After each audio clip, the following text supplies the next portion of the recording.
ছয় দফা দাবিতে রাজধানী সহ বিভিন্ন স্থানে পলিটেকনিক শিক্ষার্থীদের সড়ক অবরোধ, তীব্র যানজট, চরম ভোগান্তিতে যাত্রীরা।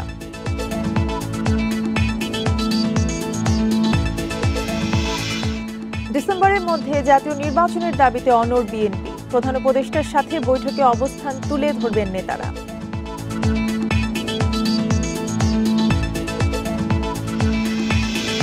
ভারতের ট্রান্সশিপমেন্ট বাতিলে খরচ বেড়েছে ২,০০০ কোটি টাকা, যুক্তরাষ্ট্রের সাথে বাণিজ্য ঘাটতি কমানোর চেষ্টা।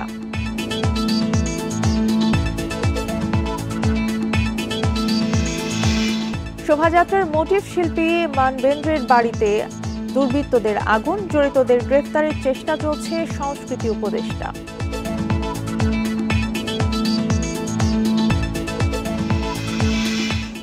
জাতিসংঘ শান্তিরক্ষা মিশনে মার্কিন অর্থায়ন বাতিলের প্রস্তাব ট্রাম্পের, হার্ভার্ড বিশ্ববিদ্যালয়ের $2 বিলিয়ন স্থগিত।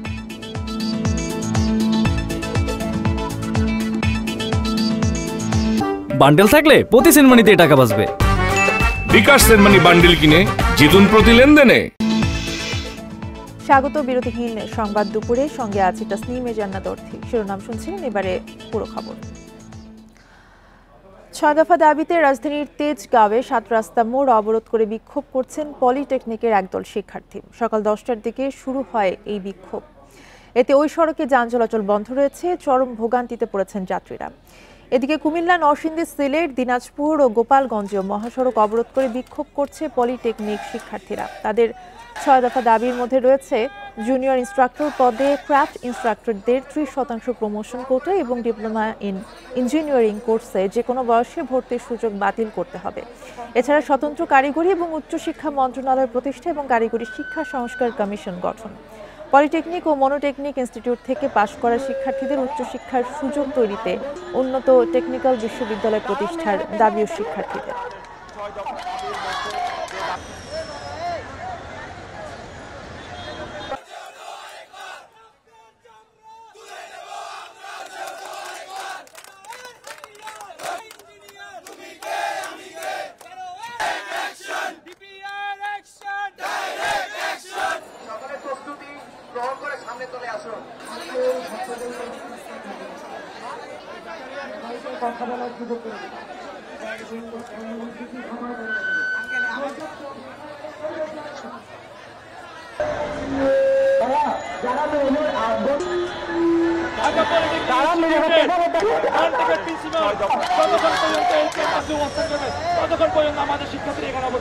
জুনিয়র ইনস্ট্রাক্টর পদে ক্রাফট ইনস্ট্রাক্টরদের পদোন্নতির হাইকোর্টের যে অবৈধ রায় তা অনতিবিলম্বে বাতিল করতে হবে।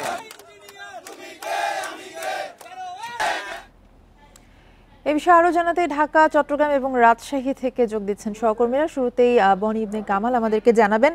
বনি, আপনি জানাবেন যে পুরো রাস্তা কিন্তু অবরোধ করে শিক্ষার্থীরা বিক্ষোভ করছেন, সড়কে ভোগান্তি কেমন দেখছেন?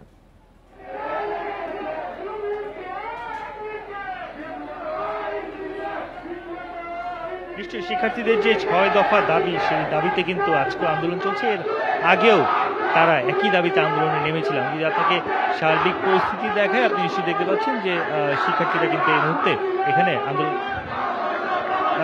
এখানে আন্দোলন করছে। এবং এই যে শিক্ষার্থীদের যে আন্দোলন, সেই আন্দোলনের ফলে কিন্তু আমরা দেখতে পাচ্ছি যে শুধুমাত্র যে তেজগাঁ সড়কেই যান চলাচল বন্ধ হচ্ছে ঠিক এমন নয়। তেজগাঁর ভিতরে যে অন্যান্য সড়কগুলো রয়েছে, আশপাশের যে সড়ক রয়েছে, সেগুলোতেও কিন্তু আসলে গাড়ি চলাচল বন্ধ রয়েছে। তবে শিক্ষার্থীরা বলছেন যে আসলে তাদের যে দাবি, সেই দাবি মেনে নেওয়া হলেই তারা এখান থেকে সরে যাবেন। তাদের যে মূলত ৬টি দাবি রয়েছে, তার মধ্যে একটি দাবির মধ্যে সবচেয়ে বড় বা অন্যতম যে দাবি, সেটি হচ্ছে যারা এতদিন ল্যাব টেকনিশিয়ানদের পরিচিত ছিল, যাদের আসলে ক্রাফট ইনস্ট্রাক্টর বলা হতো, তাদেরকে জুনিয়র ইনস্ট্রাক্টর পদে হাইকোর্ট থেকেও স্বীকৃতি দেওয়া হয়েছে। এবং এই হাইকোর্ট থেকে স্বীকৃতি যেটা দেওয়া হয়েছে, সেটি আসলে তারা বাতিলের দাবি জানাচ্ছেন। অর্থাৎ কেউ যেন সেই পদে থাকতে না পারে, তাদেরকে অবসান করতে হবে।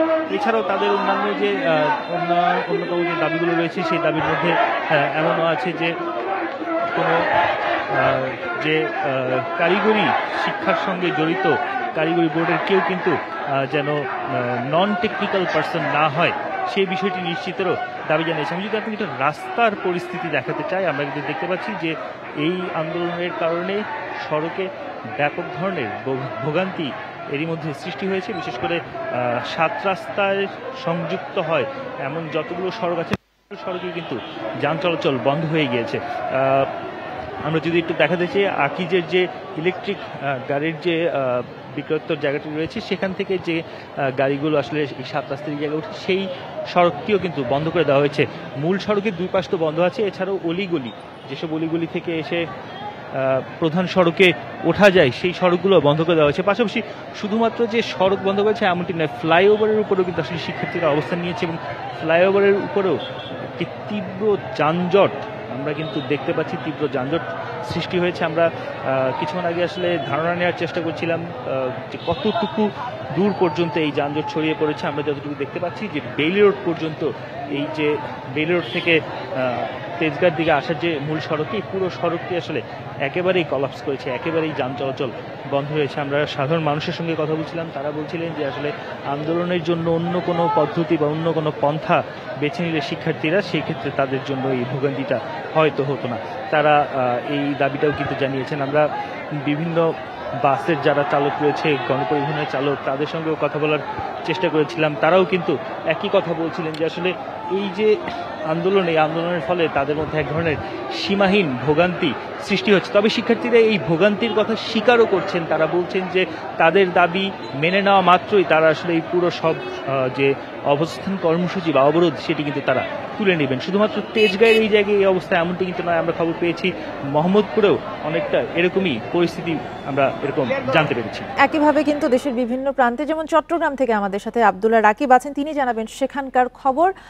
আব্দুল্লাহ রাকিব, আপনি জানাবেন যে 6 দফা দাবিতে যে পলিটেকনিকের শিক্ষার্থীরা বিক্ষোভ শুরু করেছেন, চট্টগ্রামের মহাসড়কও কিন্তু আটকে রেখেছেন, সেক্ষেত্রে আসলে যান চলাচল কিভাবে করছে বা সেখানকার ভোগান্তি নিয়ে জানাবেন।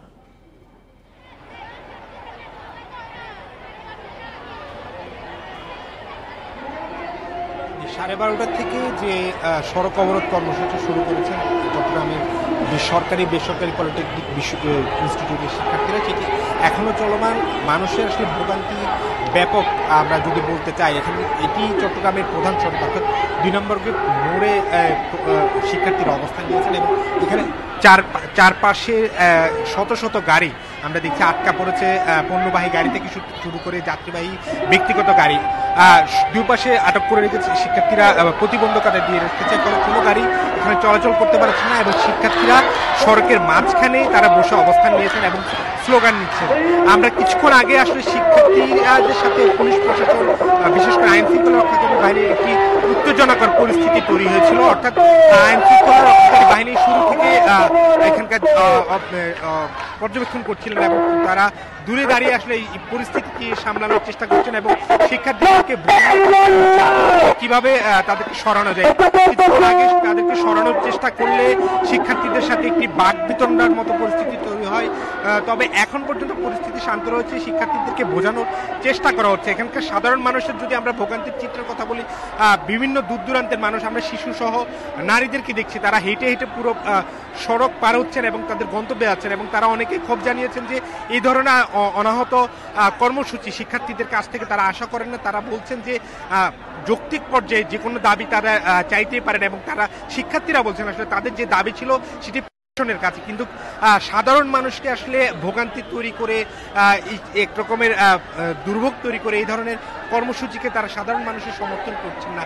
তবে শিক্ষার্থীরা বলছে যে তাদের যে দাবিগুলো তারা বারে বারে প্রশাসনকে জানিয়ে এসেছেন। রমজান মাস জুড়ে তারা আন্দোলন করেছেন, তারা ক্লাস পরীক্ষা বর্জন করেছেন, তাদের সেই কর্মসূচিগুলো তারা সরকারের দপ্তরগুলোতে জানিয়েছেন, কিন্তু কোনো ধরনের কার্যকর ব্যবস্থা না নেওয়া তারা অনেকটা বাধ্য হয়ে সারা দেশের মতো চট্টগ্রামের শিক্ষার্থীরা এখানে অবস্থান নিয়েছেন। আমরা দেখছি শিক্ষার্থীদেরকে আশ্বস্ত করার জন্য চেষ্টা করছেন এখানকার যারা শিক্ষার্থীরা আছেন, তাদের সাথে পুলিশ প্রশাসন কথা বলার চেষ্টা করছেন। তবে কোনোভাবে তারা ঘুরতে রাজি না। তাদের যে কর্মসূচি যে বিকাল 4টা পর্যন্ত অর্থাৎ 4 ঘন্টার যে সড়ক অবরোধ কর্মসূচি সেটি তারা চালিয়ে যাবেন। তারা বলছেন যে তাদের সাথে সরকারের পক্ষ থেকে যে কোনো ধরনের যোগাযোগ এখন পর্যন্ত করা হয়নি, সেই যোগাযোগ করার আগ পর্যন্ত তারা আসলে সড়ক থেকে যাবেন না এবং তাদের যে দাবি 6 দফা দাবি, সেই দাবিগুলো তারা বাস্তবায়ন চান। আমরা এখানে দেখছি এক ধরনের উত্তেজনাকর পরিস্থিতি এখনো রয়েছে। শিক্ষার্থীদেরকে বোঝানোর চেষ্টা করা হচ্ছে প্রশাসনের পক্ষ থেকে যে তাদেরকে এই কর্মসূচি স্থগিত করে সাধারণ মানুষের যাতে দুর্ভোগ কিছুটা কমে সেটি আসলে তাদেরকে বোঝানোর চেষ্টা করছে। তবে তারা এখনো তাদের সিদ্ধান্তে অটল। তাদের যে কর্মসূচি 4 ঘন্টার যে সড়ক অবরোধ কর্মসূচি সেটি তারা চালিয়ে যাবেন। রাকিব আমাদের সাথেই থাকবেন। আমরা রাজশাহীর খবর জানবো। রাজশাহী থেকে যুক্ত আছেন সহকর্মী মুস্তাফিজুর রহমান। মুস্তাফিজ, রাজশাহীতেও কিন্তু এই অবরোধ চলমান রয়েছে, পলিটেকনিকের শিক্ষার্থীরা বিক্ষোভ করছেন, সেখানেও এই বিক্ষোভের প্রভাব আসলে কতটা পড়েছে রাজশাহীতে?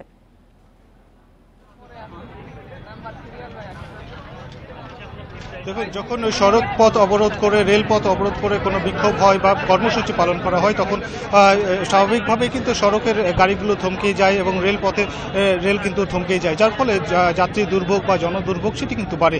কিন্তু এখানে যারা শিক্ষার্থীরা রয়েছেন তারা কিন্তু একটি কথা বলছিলেন যে তারা দীর্ঘ 6 মাস ধরে কিন্তু আন্দোলন করে আসছেন।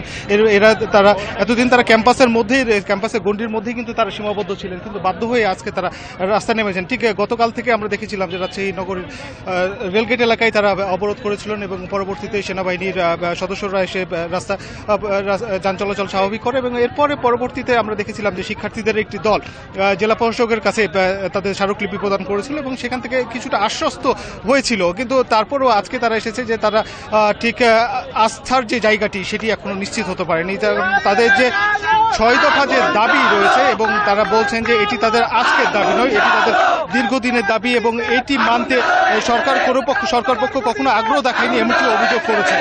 আমি যদি তাদের দাবিগুলো বলি যে জুনিয়র ইন্সট্রাক্টর পদ, ক্রাফট ইন্সট্রাক্টরদের অবৈধ পদোন্নতি রায় বাতিল করতে হবে। এছাড়াও কিন্তু এখানে একটি কথা বলা হয়েছে যে কারিগরি সেক্টর পরিচালনার ক্ষেত্রে সহকারী পরিচালক, বোর্ড চেয়ারম্যান থেকে সচিব এবং সংশ্লিষ্ট সকল কর্মকর্তাই কারিগরি শিক্ষার অধীনে কিন্তু হতে হবে এমনটি কিন্তু দাবি রয়েছে। এবং শিক্ষার্থীরা বলছিলেন যে তাদের এই ডিসিপ্লিনের তারা যে ডিসিপ্লিনে পড়াশোনা করছে ঠিক সেই ডিসিপ্লিনের প্রশাসনিক লোকজন, প্রশাসনিক কর্মকর্তারা থাকবেন, শিক্ষক থাকবেন, এটি কিন্তু তাদের প্রত্যাশা এবং তাদের যৌক্তিক দাবি সরকার মেনে নেবে। নানা বন্ধে তাদের এই অবস্থান কর্মসূচি চালিয়ে যাবে বলে জানাচ্ছেন রাজধানীর তেজগাঁ, চট্টগ্রাম এবং রাজশাহী থেকে জানাচ্ছিলেন আমাদের সহকর্মীরা। প্রায় 15 বছর পর ঢাকায় হতে যাচ্ছে বাংলাদেশ ও পাকিস্তানের পররাষ্ট্র সচিবদের বৈঠক। বৃহস্পতিবার রাষ্ট্রীয় অতিথি ভবন পদ্মায় হবে এই বৈঠক। এতে যোগ দিতে ঢাকা পৌঁছেছেন পাকিস্তানের পররাষ্ট্র সচিব আমনা বালুচ। তিনি কাল তার দেশের পক্ষে প্রতিনিধি দলের নেতৃত্ব দেবেন, আর বাংলাদেশের পক্ষে নেতৃত্ব দেবেন পররাষ্ট্র সচিব মোহাম্মদ জসিমউদ্দিন। জানা গেছে, কোনো নির্দিষ্ট এজেন্ডা নির্ধারণ করা না হলেও বৈঠকে দ্বিপাক্ষিক স্বার্থ সংশ্লিষ্ট নানা বিষয়ে আলোচনা হবে। ঢাকায় অবস্থানকালে আমনা বালুচ প্রধান উপদেষ্টা এবং পররাষ্ট্র উপদেষ্টার সঙ্গে সৌজন্য সাক্ষাৎ করবেন। সবশেষ 2010 সালে দুদেশের মধ্যে শেষ পররাষ্ট্র সচিব পর্যায়ের বৈঠক হয়েছিল। এদিকে চলতি মাসের শেষে ঢাকা সফরে আসছেন পাকিস্তানের উপপ্রধানমন্ত্রী এবং পররাষ্ট্রমন্ত্রী ইসহাক দার।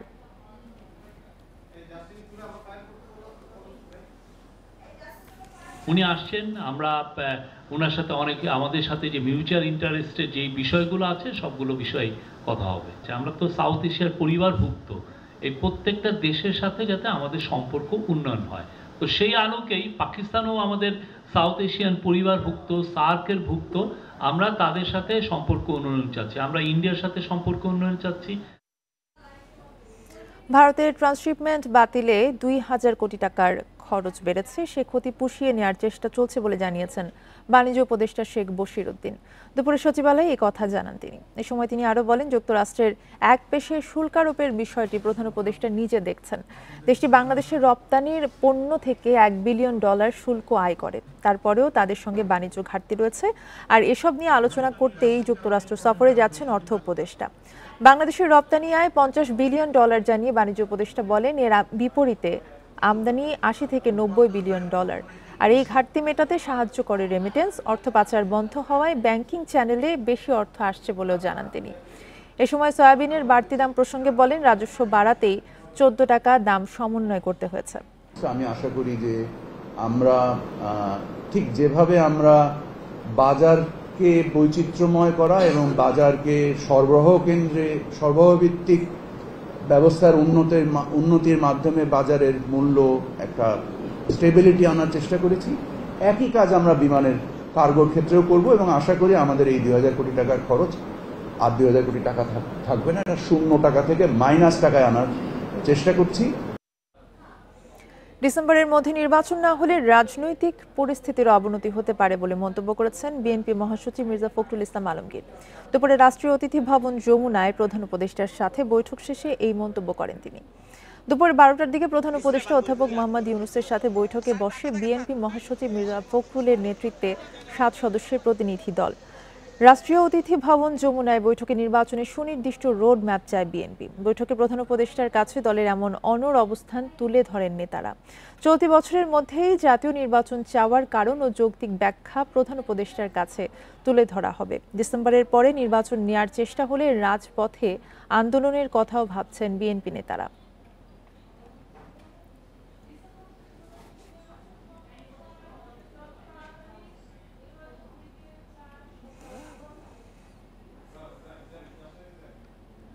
আপনারা দেখছেন বিরতিহীন সংবাদ দুপুর। সংবাদে আরো যা থাকছে। গ্রীষ্মে তাপমাত্রার সাথে বাড়ছে লোডশেডিং চ্যালেঞ্জ, সরবরাহ নিয়ে শঙ্কায় বিশেষজ্ঞরা। এসি ব্যবহারে হ্রাস টানায় জোর।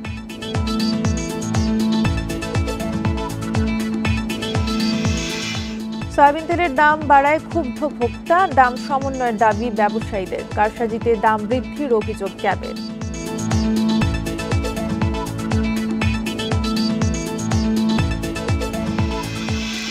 মিয়ানমারে 3 দফায় 151.5 টন খাদ্য এবং চিকিৎসা উপকরণ বিতরণ এবং উদ্ধার অভিযান শেষে দেশে ফিরেছে সামরিক বাহিনীর সদস্যরা। সকালে ঢাকা সেনানিবাসে সংবাদ সম্মেলনে এসব তথ্য জানানো হয়। এতে বলা হয়, মিয়ানমারে ভূমিকম্পে ক্ষতিগ্রস্তদের সহায়তায় প্রধান উপদেষ্টার নির্দেশে ত্রাণ ও চিকিৎসা সামগ্রী পাঠানো হয়। 55 সদস্যের উদ্ধারকারী দলও পাঠানো হয়। দলটি ঝুঁকিপূর্ণ ভবনে উদ্ধার অভিযান চালায়। এছাড়া মেডিকেল দল 885 জনকে চিকিৎসা দেয়। উদ্ধার কাজে সহযোগিতার জন্য প্রধান উপদেষ্টার দপ্তর সহ সব সরকারি বেসরকারি সংস্থাকে সশস্ত্র বাহিনীর পক্ষ থেকে ধন্যবাদ জানানো হয়। প্রতিটি সদস্যের সহমর্মিতা, আন্তরিকতা ও নিষ্ঠা তাদেরকে মিয়ানমার সরকার ও জনগণের আস্থাভাজন করে তোলে।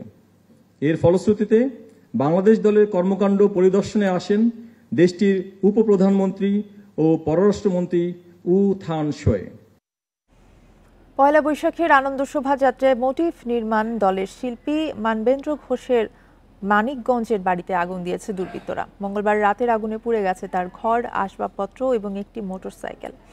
এদিকে হামলার ঘটনায় জড়িতদের গ্রেফতারে পুলিশ কাজ করছে বলে জানিয়েছেন সংস্কৃতি উপদেষ্টা। বিতাড়িত আওয়ামী লীগের নেতারা মানবেন্দ্র ঘোষের ওপর হামলায় উস্কানি দিচ্ছিল জানান তিনি। মঙ্গলবার রাতে মানিকগঞ্জের চিত্রশিল্পী মানবেন্দ্র ঘোষের বাড়িতে আগুন দেয় দুর্বৃত্তরা। আগুনে পুড়ে যায় একটি টিনশেড পাকা ঘর, আসবাবপত্র, অন্যান্য মালামাল এবং একটি মোটরসাইকেল। তবে কেউ হতাহত হয়নি। ভুক্তভোগীদের ধারণা, পহেলা বৈশাখে চারু করার আনন্দ শোভাযাত্রায় স্বৈরাচারের মোটিভ বানানোর দায়ে ঘরে আগুন দেওয়া হয়। এদিকে মানবেন্দ্র ঘোষের দাবি, তিনি শুধু বাঘের মোটিভ তৈরি করেছেন, পতিত স্বৈরাচার বা অন্য কোনো মোটিভ নয়। এ বিষয়ে নিরাপত্তাহীনতার শঙ্কায় সরকারের পদক্ষেপ চান তিনি। আমি এই শোভাযাত্রার জন্য 2004 সাল থেকে এক ধরনের সোশ্যাল ওয়ার্ক হিসেবে কাজ করে যাচ্ছি। তো সেই ধারাবাহিকতায় আমি এবছর একটা বাঘের মোটিভ তৈরি করেছি। হামলায় ঘটনায় জড়িত সবাইকে গ্রেপ্তারে পুলিশ কাজ করছে বলে জানিয়েছেন সংস্কৃতি উপদেষ্টা। কিছুদিন ধরে বিতাড়িত আওয়ামী লীগ মানবেন্দ্র ঘোষের উপর আক্রমণে উস্কানি দিচ্ছিল জানান তিনি। এদিকে ঘটনাস্থল পরিদর্শন করেছেন জেলা পুলিশের ঊর্ধ্বতন কর্মকর্তারা। অগ্নিসংযোগে জড়িতদের বিরুদ্ধে দ্রুত ব্যবস্থা নেওয়ার কথা জানানো হয়। আমাদের চৌকস যতগুলো টিম সদস্য সবাইকে নিয়ে আমরা টিম গঠন করে টিম ওয়াইজ কাজ করছি। আমরা শনাক্ত করব খুব দ্রুত আশা করি, এবং শনাক্ত করে তাদেরকে আমরা গ্রেফতার করবো এবং আইনের আওতায় নিয়ে আসবো। তদন্ত সাপেক্ষে বের হয়ে আসবে কারা এর জন্য দায়ী এবং এই অগ্নিকাণ্ডের জন্য কী প্রক্রিয়া অবলম্বন করা হয়েছিল। এইগুলো বের হয়ে আসলে আমাদের পরবর্তী প্রক্রিয়া গ্রহণ করা সহজ হবে। সম্প্রতি মানবেন্দ্র ঘোষের ফোন নম্বর, নাম ঠিকানা প্রকাশ করে তার উপর হামলার উস্কানি দেন আওয়ামী লীগ সমর্থক হিসেবে পরিচিত নিঝুম মজুমদার। Independent News. এ বিষয়ে আরো জানাতে মানিকগঞ্জ থেকে আমাদের সাথে যুক্ত আছেন সহকর্মী মঞ্জুর রহমান। মঞ্জুর, মানবেন্দ্র ঘোষের বাড়িতে কিন্তু এরই মধ্যে পুলিশের ঊর্ধ্বতন কর্মকর্তারাও পরিদর্শন করেছেন। তার নিরাপত্তায় কোনো ব্যবস্থা এ পর্যন্ত নেওয়া হয়েছে কিনা? দেখুন, পহেলা বৈশাখে যখন চারুকলার আয়োজনে এই মোটিভগুলো তৈরি করা হয়, এরপর থেকেই কিন্তু এই মানবেন্দ্র ঘোষ তিনি নানানভাবে সামাজিক যোগাযোগ মাধ্যমে তিনি কিন্তু হুমকির শিকার হয়েছিলেন। এই বিষয়টা তিনি ঢাকা এবং মানিকগঞ্জের ঊর্ধ্বতন পুলিশ কর্মকর্তাদেরকে কিন্তু তিনি অবগত করেছিলেন। তার পরিপ্রেক্ষিতে গতকাল রাতে তিনি মানিকগঞ্জ সদর থানায় একটি জিডি করেছেন এবং এই জিডি কার্যক্রম শেষ করে তিনি রাত 12টার দিকে বাসায় ফিরেছেন। কিন্তু রাত 2:30টার পরে এই দুর্বৃত্তরা এই আগুনটি দেয় বলে আমরা জানতে পেরেছি। এরই মধ্যে আমরা যেটা দেখেছি, সকালবেলা এই খবর যখন প্রচার হয় তখন বিভিন্ন সামাজিক, রাজনৈতিক এবং পুলিশের ঊর্ধ্বতন কর্মকর্তারা, ফায়ার সার্ভিসের লোকজন এবং তারেক রহমানের নির্দেশে বিএনপির একটি টিম কিন্তু এই ঘটনাস্থল পরিদর্শন করেছেন এবং ক্ষতিগ্রস্ত মানবেন্দ্র এবং মানবেন্দ্রর পরিবারের সাথে সবাই কথা বলেছেন। প্রশাসন যেটা বলেছেন যে তারা বিষয়টি খুবই গুরুত্ব দিয়ে দেখছেন এবং তদন্ত তারা অব্যাহত রেখেছেন। ইতিমধ্যে আমরা যেটা দেখেছি যে ঘরটায় আগুন লেগেছে সেটি একটি ক্রাইম জোন হিসেবে ঘোষণা করে সেখানে লাল ফিতা যেটা আছে সেটা টানিয়ে দিয়েছেন। আর আমরা এখানে এসেছি, আসার পরে পুলিশের নির্দেশ মতো এখানকার মানবেন্দ্র এবং তার পরিবারকে তারা থানায় নিয়ে গেছেন। যে জিডিটা তারা গতকাল করেছেন সেই জিডিটা মামলা রূপান্তরিত হওয়ার জন্য। এবং মানবেন্দ্র ঘোষের সাথে আমার কথা হয়েছে, তিনি যেটা আমাকে জানিয়েছেন যে তিনি এই পহেলা বৈশাখের পর থেকেই যখন কিনা তিনি এই হুমকি ধমকির শিকার হয়েছিলেন তখন তিনি সামাজিক যোগাযোগ মাধ্যম বা তার যে সার্কেল আছে, বন্ধু বান্ধব, তারা কিন্তু বোঝানোর চেষ্টা করেছেন যে ওই যে শেখ হাসিনার যে মুখকৃতি সেটা কিন্তু তিনি তৈরি করেননি, তিনি শুধুমাত্র বাঘের আকৃতিটা তৈরি করেছেন। এবং যে মোটিভগুলি তৈরি করা হয়েছে সেটি তো আসলে কোনো চিত্রশিল্পীর ব্যক্তিগত ইচ্ছায় তৈরি হয়নি, সেগুলো তৈরি করার জন্য একটি টিম থাকে, তারা সরকারের নির্দেশে এবং প্রশাসনের নির্দেশ মতো তারা সেগুলো করেন এবং এগুলি 2004 সাল থেকে হয়ে আসছেন। এবং তিনি আপনি জানেন যে তিনি কিন্তু খুবই খ্যাতিমান একজন চিত্র। আর এই বিষয়টা আমরা জানতে পেরেছি। তিনি যেটা আরো বলেছেন যে এই ঘটনার পর থেকে ইতিমধ্যে তিনি সহ তার পরিবার কিন্তু জীবন নিরাপত্তার মধ্যে আছেন এবং প্রশাসন তাদেরকে আশ্বস্ত করেছেন এরপরে আর যেন কোনো ধরনের ঘটনা, এই ধরনের অপ্রীতিকর ঘটনা যেন না ঘটে, তার জন্য প্রশাসন তাদেরকে সর্বাত্মক সহযোগিতা করবেন এবং খুব দ্রুত এইসব ঘটনার সাথে যারা জড়িত তাদেরকে আইনের আওতায় আনা হবে। আরেকটি বিষয় হলো যে এখানে বিএনপির একটি টিম এখানে এসেছিল। আমরা যেটা দেখেছি যে জেলা যুবদলের আহ্বায়ক কাজী মোস্তাক হোসেন দীপু, ছাত্র দলের নেতৃবৃন্দরা এসেছিলেন। তারা আসার পরে যেটা জানিয়েছেন জনাব তারেক রহমান সবাই মিলিয়ে আসলে পরিদর্শন করেছেন। আপনাকে ধন্যবাদ যুক্ত হওয়ার জন্য। মঞ্জুর রহমান জানাচ্ছিলেন মানিকগঞ্জ থেকে। গ্রীষ্মে তাপমাত্রা বৃদ্ধির সঙ্গে বাড়ছে লোডশেডিং মোকাবেলার চ্যালেঞ্জ। বিদ্যুৎ বিভাগ 18,000 মেগাওয়াট সর্বোচ্চ চাহিদা ধরে প্রস্তুতি নিয়েছে, তবে বিদ্যুৎ ও জ্বালানির আমদানি নির্ভরতায় চাহিদা মতো সরবরাহ নিয়ে শঙ্কায় বিশেষজ্ঞরা। তাদের মতে এবার 3,000 মেগাওয়াট পর্যন্ত লোডশেডিং হতে পারে। চলতি বছর গ্রীষ্মের শুরুতেই 13 এপ্রিল রোববার সন্ধ্যায় বিদ্যুতের চাহিদা দাঁড়ায় 15,380 মেগাওয়াটে। উৎপাদন কম থাকায় লোডশেডিং হয় 92 মেগাওয়াট। শনিবার সকালে ঝাড়খণ্ডের আদানি কেন্দ্রের কারিগরি ত্রুটির কারণে বিদ্যুৎ সরবরাহ বন্ধ থাকে। সেদিন বিকেলে 14,000 মেগাওয়াট চাহিদার বিপরীতে লোডশেডিং করতে হয় 428 মেগাওয়াট। বিদ্যুৎ বিভাগ বলছে তাপমাত্রা বাড়তে থাকলে চাহিদা দাঁড়াতে পারে 18,000 মেগাওয়াট পর্যন্ত। তাই লোডশেডিং এড়াতে শীতাতপ যন্ত্রের ব্যবহারে হ্রাস টানায় জোর দিয়েছেন বিদ্যুৎ উপদেষ্টা। 18-19-এ না রেখে 20 এসব ইয়েতে না রেখে আমরা যদি এয়ার কন্ডিশনারগুলোকে যদি ইয়েতে ব্যবহার করতে পারি, 25-26 করতে পারি, তাহলে কিন্তু 3,000 মেগাওয়াটের 2 থেকে 3,000 মেগাওয়াটের মতো ওই যে কুলিং লোড কমে যাবে। আদানির কেন্দ্রসহ ভারত থেকে আমদানি হচ্ছে 1700 মেগাওয়াট বিদ্যুৎ। আমদানি কমায় চাপ বেড়েছে বাড়তি দামের তরল জ্বালানির বিদ্যুতে। গ্যাসভিত্তিক কেন্দ্রগুলো থেকে আসছে 5,500 মেগাওয়াটের মতো, কয়লা থেকে প্রায় 4,500, দিনের বেলায় সৌর বিদ্যুৎ মিলছে 500 থেকে 700 মেগাওয়াট পর্যন্ত। সর্বোচ্চ যেটা বলি আমরা ম্যাক্সিমাম, এটা কিন্তু এপ্রিলেই হয়, এপ্রিলের শেষের দিকে। সো এইবার এপ্রিলের শেষের দিকে কতখানি গরম পড়বে তার উপরেও নির্ভর করবে যে আমরা কতখানি চাপে থাকব। তা আমার ধারণা 1,000 মেগাওয়াট তো মানে হবেই লোডশেডিং, ইয়েতে, কিন্তু এটা আমি মনে করি যে 3000 মেগাওয়াটেও এটা চলে যেতে পারে। এদিকে বেসরকারি খাতের আইপিপিগুলোর কাছে বিদ্যুৎ উন্নয়ন বোর্ডের বকেয়া এখনও 15,000 কোটি টাকার বেশি। এতে তাদের জ্বালানি আমদানির সক্ষমতা চ্যালেঞ্জের মুখে পড়েছে। Hari Saha, independent news, Dhaka. বোতলজাত ও খোলা সয়াবিন তেলের দাম লিটারে 14 টাকা বাড়ায় ক্ষুব্ধ ভোক্তারা। তারা বলছেন এতে তাদের জীবনযাত্রার ব্যয় বাড়বে। ব্যবসায়ীদের দাবি, আন্তর্জাতিক বাজারের সাথে সমন্বয় করতে দাম বাড়িয়েছে সরকার। তবে ক্যাবের অভিযোগ, কারসাজি করে দাম বাড়িয়েছেন ব্যবসায়ীরা। রমজান মাস জুড়েই চট্টগ্রামে বোতলজাত সয়াবিন তেলের দাম নিয়ন্ত্রণ ও সরবরাহ সংকট নিরসনে তৎপর ছিল সরকারি বিভিন্ন সংস্থা। তারপরও নির্ধারিতর চেয়ে বেশি দামে তেল বিক্রির অভিযোগ ছিল। এর মধ্যে রোববার হঠাৎ লিটারে 14 টাকা দাম বাড়ায় মিল মালিকরা। মঙ্গলবার সেই দামকেই স্বীকৃতি দেয় সরকার। আবারও ভোজ্য তেলের দাম বাড়ায় ক্ষোভ জানিয়েছেন মধ্যবিত্ত ও নিম্ন আয়ের মানুষ। বাংলাদেশের মানুষ সবাই সাফার করবে, যারা নিম্ন মধ্যবিত্ত তারা সবাই সাফার করবে। যেটা বাড়া দিচ্ছে প্রতিটা 14 টাকা লিটার, এটা নিয়ে আমাদের মাসে অনেক টাকা বাইরে যায়। আন্তর্জাতিক বাজারের সাথে দাম সমন্বয় করে দাম বৃদ্ধির সিদ্ধান্তকে যৌক্তিক বলছেন ব্যবসায়ীরা। তাদের দাবি, এতে সরবরাহ সংকট কেটে যাবে। আন্তর্জাতিক বাজারের উপর দামের উপর সামঞ্জস্য রেখে দাম নির্ধারিত হয়। তবে দাম বাড়া এবং কমে সেটি বাজারের উপরেই নির্ভর করে সেটি হয়েছে। তবে কনজিউমার অ্যাসোসিয়েশনের অভিযোগ, ব্যবসায়ীরা কারসাজি করে তেলের দাম বাড়িয়েছেন। সরকার যে ব্যবসায়ীদের অনৈতিক কৌশলের কাছে বারবার হেরে যাচ্ছেন এবং ব্যবসায়ীরা মানুষজনকে জিম্মি করে দাম বাড়ানোর যে প্রস্তাব সেটা অনুমোদন করে নিচ্ছেন, এটা কিন্তু শুভ লক্ষণ না। ব্যবসার ক্ষেত্রে এটা অবশ্যই একটা বাজে উদাহরণ, বাজে দৃষ্টান্ত। মিল মালিক ও সরকার ঘোষিত বোতলজাত সয়াবিন তেলের নতুন দর প্রতি লিটার 189 টাকা, খোলা তেলের দাম 169 টাকা লিটার। Abdullah Rakib, Independent News, Chattogram. আপনারা দেখছেন বিরতিহীন সংবাদ দুপুর। সংবাদে আরো থাকছে। ইসরায়েলের যুদ্ধবিরতির প্রস্তাব প্রত্যাখ্যান হামাসের। গাজায় ইসরায়েলি হামলায় আরো অন্তত 23 ফিলিস্তিনির মৃত্যু।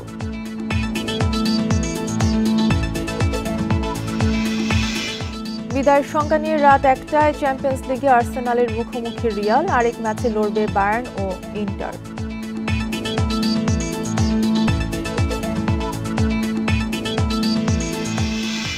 বর্তমানে দেশের মোট বৈদেশিক মুদ্রার রিজার্ভ 26.5 বিলিয়ন ডলারের বেশি। আর আন্তর্জাতিক মুদ্রা তহবিল IMF এর হিসাব পদ্ধতি BPM 6 অনুযায়ী রিজার্ভের পরিমাণ 21.17 বিলিয়ন মার্কিন ডলার। মঙ্গলবার বাংলাদেশ ব্যাংকের মুখপাত্র ও নির্বাহী পরিচালক আরিফ হোসেন খান এই তথ্য জানিয়েছেন। তবে IMF এর ঋণ প্রাপ্তির শর্ত পূরণের লক্ষ্যমাত্রা থেকে বাংলাদেশ ব্যাংকের বৈদেশিক মুদ্রার রিজার্ভ এখনও 1 বিলিয়ন ডলার পিছিয়ে রয়েছে। শর্ত অনুযায়ী জুনে নিট রিজার্ভ থাকতে হবে 17 বিলিয়নের কিছুটা বেশি। কেন্দ্রীয় ব্যাংকের নিট রিজার্ভ এখন 16 বিলিয়ন ডলার। প্রবাসী আয় আগের যে কোনো সময়ের তুলনায় বেড়েছে। মার্চে 329 কোটি ডলারের রেমিটেন্স এসেছে, যা এক মাসের হিসেবে রেকর্ড ছিল। ফলে ব্যাংকগুলো উদ্ধৃত ডলার কেন্দ্রীয় ব্যাংকে বিক্রি করছে। এতে বাড়ছে বৈদেশিক মুদ্রার রিজার্ভ।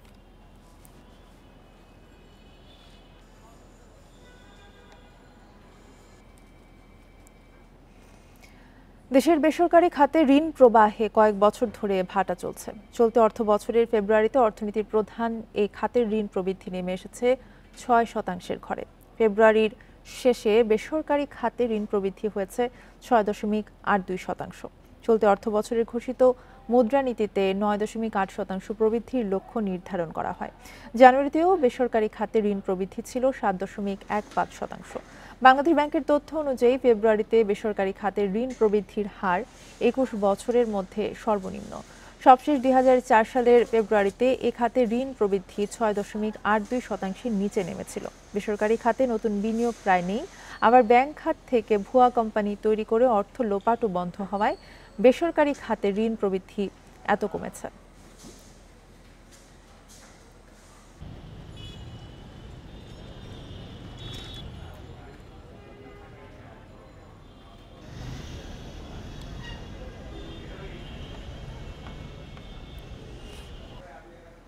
এ ছিল বিরতিহীন সংবাদ দুপুরের সাথে থাকার ধন্যবাদ সবাইকে।